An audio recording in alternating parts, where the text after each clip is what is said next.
close Melania Trump may be moving away from fighting against cyberbullying. Veuers Sam Berman has the full story. Buzz 60 There are 29 active national emergencies in place today in the United States. The latest is the one that President Donald Trump declared on August 10. The opioid crisis is an emergency, and I am saying, officially, right now, it is an emergency. It's a national emergency. We're going to spend a lot of time, a lot of effort and a lot of money on the opioid crisis.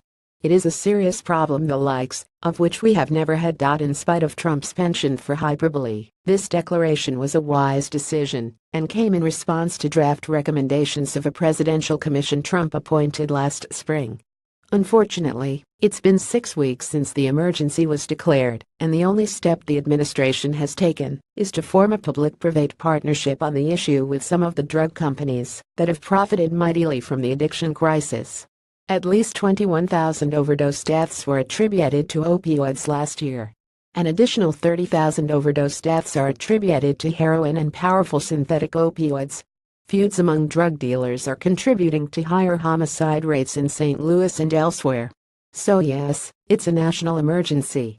And America needs to act like it. In Trump's defense, he's had more immediate emergencies from hurricanes to deal with in the past 6 weeks, both of them drawing down funds from the Federal Emergency Management Agency. If the opioid crisis were treated as a real national emergency, FEMA would have statutory authority for dealing with it, though its expertise in drug abuse is negligible. Congress had natural disasters in mind when it passed the 1988 Stafford Act to govern federal emergency response. In fact, most of the other 28 national emergencies still on the books impose economic sanctions against individuals doing business with governments we don't like or terrorist organizations. The oldest dates from 1979 and blocks Iranian government property. A president can invoke the National Emergencies Act of 1974 and claim certain statutory powers to deal with the crisis of the moment. In the case of the opioids emergency, the Presidential Commission, chaired by New Jersey Governor Chris Christie, urged Trump to force Congress to focus on funding. The commission endorsed the gold standard of making medication-assisted treatment freely available. Experience has shown that, by substituting less addictive drugs for opium-derived painkillers or heroin, addicts have a far better chance of recovery.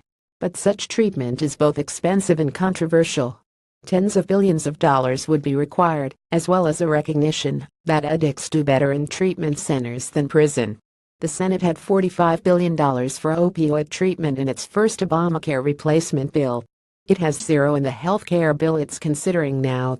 Real national emergencies require real national leaders. St. Louis Post-Dispatch editorial writer share this story. Reg.co2wu6v